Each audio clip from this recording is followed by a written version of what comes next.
ಚಾಮುಂಡೇಶ್ವರಿ ದೇವಸ್ಥಾನದ ಐತಿಹಾಸಿಕ ಮುಖ್ಯಾಂಶಗಳು. ಮೂಲ ದೇವಾಲಯದ ನಿರ್ಮಾಣ. ಮೂಲ ದೇವಾಲಯವನ್ನು ಸುಮಾರು 12ನೇ ಶತಮಾನದಲ್ಲಿ ಹೊಯ್ಸಳ ರಾಜವಂಶದ ದೊರೆಗಳು ನಿರ್ಮಿಸಿದ್ದಾರೆ ಎಂದು ಹೇಳಲಾಗುತ್ತದೆ. ಗೋಪುರ ನಿರ್ಮಾಣ. ದೇವಾಲಯದ ಗೋಪುರವನ್ನು ರಾಜಗೋಪುರ ಬಹುಶಃ 17ನೇ ಶತಮಾನದಲ್ಲಿ ವಿಜಯನಗರ ಸಾಮ್ರಾಜ್ಯದ ಆಡಳಿತಗಾರರು ನಿರ್ಮಿಸಿದ್ದಾರೆ. ಮೆಟ್ಟಿಲುಗಳ ನಿರ್ಮಾಣ. ಕ್ರಿಶ 1659ರಲ್ಲಿ ಮೈಸೂರಿನ ದೊರೆ ದೊಡ್ಡ ದೇವರಾಜ ಒಡೆಯರ್ ಅವರು ಬೆಟ್ಟದ ತುದಿಗೆ ತಲುಪಲು ಸುಮಾರು 1000 ಮೆಟ್ಟಿಲುಗಳನ್ನು ನಿರ್ಮಿಸಿದರು. ಪ್ರಮುಖ ಜೀರ್ಣೋದ್ಧಾರ. ಕ್ರಿಶ 1827ರಲ್ಲಿ ಮುಮ್ಮಡಿ ಕೃಷ್ಣರಾಜ ಒಡೆಯರ್ ಅವರು ದೇವಾಲಯವನ್ನು ಜೀರ್ಣೋದ್ಧಾರ ಮಾಡಿ ಪ್ರವೇಶದ್ವಾರದ ಮೇಲೆ ಈಗಿರುವ ಸುಂದರವಾದ 7 ಅಂತಸ್ತಿನ ಗೋಪುರವನ್ನು ಕಟ್ಟಿಸಿದರು ಮತ್ತು ಉತ್ಸವಗಳಿಗಾಗಿ ಸಿಂಹವಾಹನವನ್ನು ಕಾಣಿಕೆಯಾಗಿ ನೀಡಿದರು. ವಾಸ್ತುಶಿಲ್ಪ. ದೇವಾಲಯವು ಸಾಮಾನ್ಯವಾಗಿ ದ್ರಾವಿಡ ಶೈಲಿಯ ವಾಸ್ತುಶಿಲ್ಪದಲ್ಲಿದೆ ಮತ್ತು ಚೌಕಾಕಾರದ ರಚನೆಯನ್ನು ಹೊಂದಿದೆ. ಪ್ರಾಮುಖ್ಯತೆ.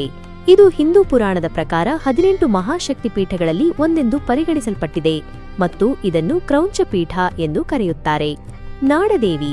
ಚಾಮುಂಡೇಶ್ವರಿ ದೇವಿಯನ್ನು ಕರ್ನಾಟಕದ ಜನರು ನಾಡದೇವಿ, ರಾಜ್ಯದ ದೇವತೆ ಎಂದು ಕರೆಯುತ್ತಾರೆ ಮತ್ತು ಇವರು ಮೈಸೂರು ರಾಜಮನೆತನದ ಕುಲದೇವತೆಯಾಗಿದ್ದಾರೆ. ಪೌರಾಣಿಕ ಹಿನ್ನೆಲೆ. ಮಹಿಷಾಸುರ ಮರ್ಧಿನಿ. ದಂತಕಥೆಗಳ ಪ್ರಕಾರ ದುರ್ಗಾದೇವಿಯು ಚಾಮುಂಡೇಶ್ವರಿ ಮಹಿಷಾಸುರ ಎಂಬ ರಾಕ್ಷಸರಾಜನನ್ನು ಇದೇ ಬೆಟ್ಟದ ಮೇಲೆ ಸಂಹರಿಸಿದಳು. ಇದರಿಂದಾಗಿ ದೇವಿಗೆ ಮಹಿಷಾಸುರ ಮರ್ಧಿನಿ ಎಂಬ ಹೆಸರು ಬಂತು ಮತ್ತು ಈ ಸ್ಥಳವನ್ನು ಮೊದಲು ಮಹಿಷೂರು ಮಹಿಷನ ಸ್ಥಳ ಎಂದು ಕರೆಯಲಾಗುತ್ತಿತ್ತು. ಅದು ನಂತರ ಮೈಸೂರು ಎಂದು ಬದಲಾಯಿತು. ಸ್ಕಂದಪುರಾಣ. ಪ್ರಾಚೀನ ಗ್ರಂಥವಾದ ಸ್ಕಂದಪುರಾಣದಲ್ಲಿ ಈ ಪ್ರದೇಶವನ್ನು ತ್ರಿಮುಕುಟ ಕ್ಷೇತ್ರ ಎಂದು ಉಲ್ಲೇಖಿಸಲಾಗಿದೆ.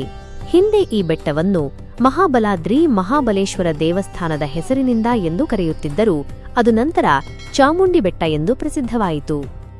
ಈ ದೇವಾಲಯವು ಹಲವು ಶತಮಾನಗಳಿಂದ ಮೈಸೂರಿನ ರಾಜಮನೆತನದ ಆಶ್ರಯದಲ್ಲಿ ವಿಸ್ತಾರವಾಗಿ ಬೆಳೆದು ಇಂದು ಪ್ರಮುಖ ಯಾತ್ರಾ ಸ್ಥಳವಾಗಿದೆ.